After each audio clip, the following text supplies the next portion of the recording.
Well, I just first want to thank Joni and her staff. I just have so much respect for them, and I just appreciate they're just a classy group, and really thankful that they were willing to come out here and play. And there's not a lot of people that will come and play an 11 a.m. game, and I just really respect the job that she's done at Georgia, not only in their performance, but also in the way that she does things. So appreciate them. I tell our team all the time that you are going to have to earn your own confidence. You're going to have to earn your own identity. I wish I could give it to you. If I could, I would give it to you, but it doesn't work like that, because deep down, you know it's just fluff. And what I'm so proud of is that they earned closer to an identity of their own, and they earned confidence today because of the way they handled hard things. Their composure, their togetherness, the way that they tried to execute the game plan.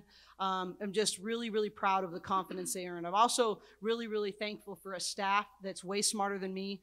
Excellent game planning, really good job in preparation. And so just thankful for the team effort.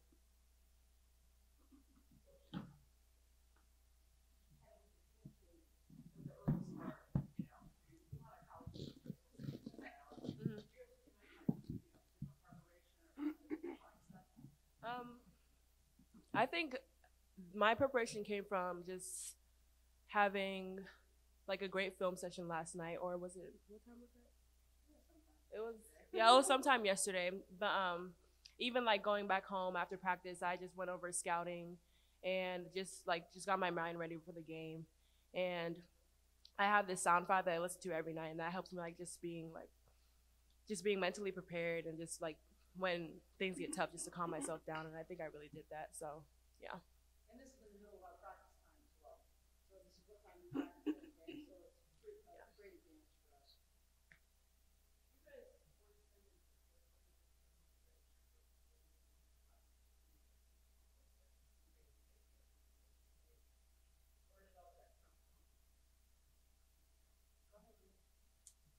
I think at that point we kind of had a lot of adrenaline going down the stretch, because we had been making them make turnovers and things like that. I think we took that and put that into momentum, and knew that if we converted on the turnovers that they were getting, that we would eventually ice the game and win.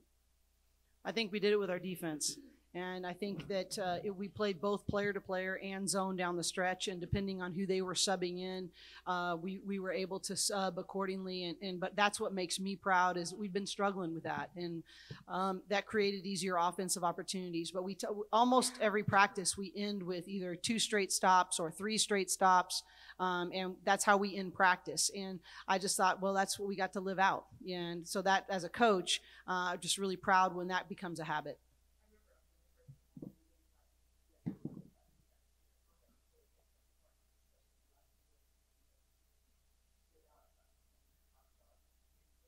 Yeah, I think I mentioned it like the day after that loss, after LMU. I said I have to take more pride in defense, and I think as a team we did that. So I'm really proud for my team for doing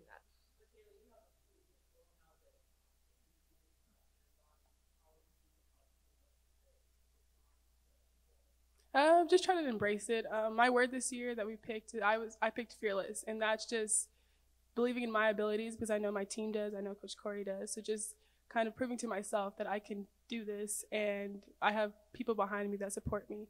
So just kind of stepping into that role. It wasn't super tough because of the people I have behind me and my support that I have behind me, but yeah.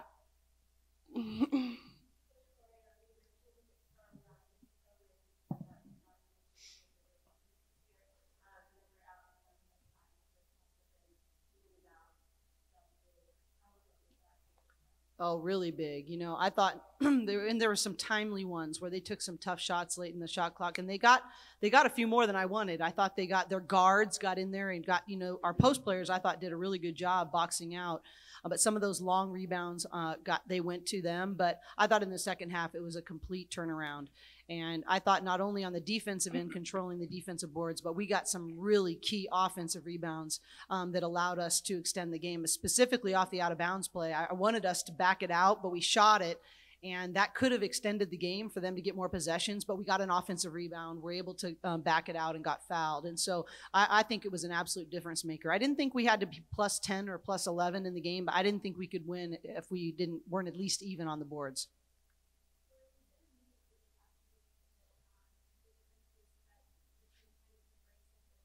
Yeah.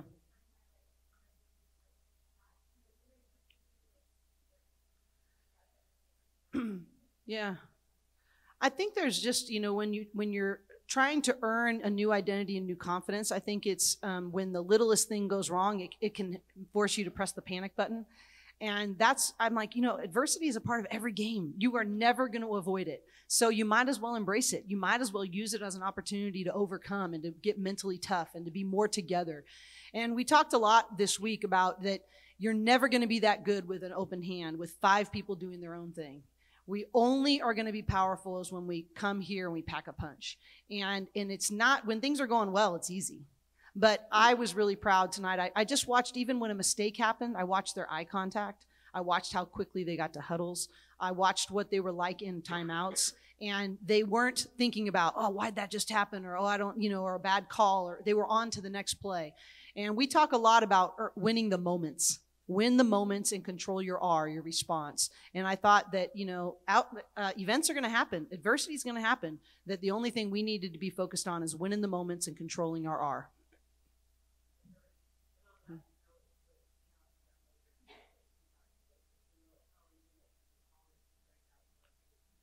Well, you better not have any too high or too low, because Seton Hall's a really good team. They're projected to be in the NCAA tournament this year. And then we go to the Virgin Islands, have 3 really good teams, 3 Power 5 teams. And so there's no time for that. Just like after LMU, we couldn't focus on being in the pity pond. We now can't focus on we're on some high. We just made another step. And I think, honestly, as excited I was for them in the locker room, we weren't, this is November.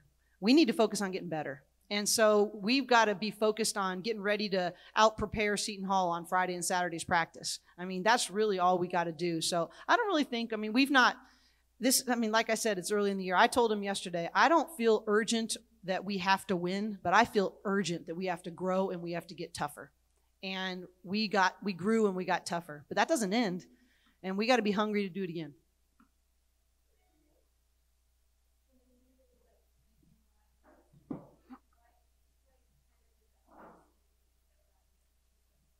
I think it started on defense. I realized that there were a couple of players on their team that was getting really hot, and my teammates trusted me to just have more pride on defense by having good ball pressure and just rebounding, because that was one of the keys to the game, having guards to rebound. So I think I did pretty well in that. I want to make sure I get this one thing in is, people say it takes a village to raise a child, but you know what? It takes a village to build a program. And yesterday I had students out flyering the campus in the den, trying to get students here. We had actually a team for the last several months working on our very first ever field trip day. I thought it was a smashing success. The work that went into that on 11 a.m. game, our administration to support all that went into this. I just think there was so many people behind the scenes that allowed us to have this experience and have the best chance to have success. And I want to just make sure that I acknowledge that and say thank you for all the people that contribute to help raising a program.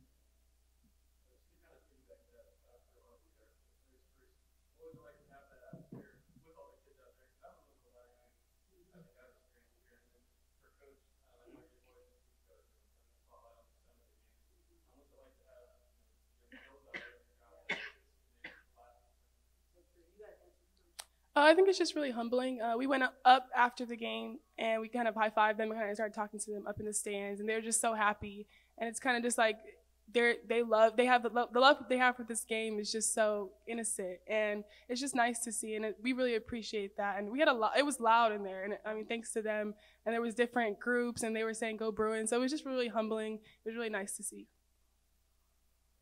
I would agree. I think it was just fun just to hear their screams every play, no matter what would happen. They just had this huge energy. And I think my favorite part was just going up and saying thank you for coming to the game, because it means a lot. And they're just seeing their smiling on their faces. It was really it was just amazing. I'm not sure if they were always yelling at what was happening in the game or seeing themselves on the Jumbotron, but either way it works. I appreciate you noticing that. I just think it's so huge for us to be about something bigger than ourselves. And, maybe there's a few little girls that dream a little bigger because they were here today. And maybe there's a few other, boys or girls that believe that women can do anything, and that we grow the game and a passion for the game. Maybe a few more people become active. Maybe there's a conversation around the dinner table tonight to say, oh man, could I be like Kennedy Burke, or could I be like Michaela? I mean, just to help little girls. I know that someone did that for me. And I grew up in the Bay Area, and I would go to some of the Stanford games, and I'd be like, well, maybe someday I could do something like that. And, to be able to watch them inspire little girls and grow the game in Los Angeles, and especially show young girls and young women how important it is to be active, and how great it is as a leadership experience to be competitive like that. I just think it's a joy to be a part of. And it really is always more meaningful to do something bigger than yourself.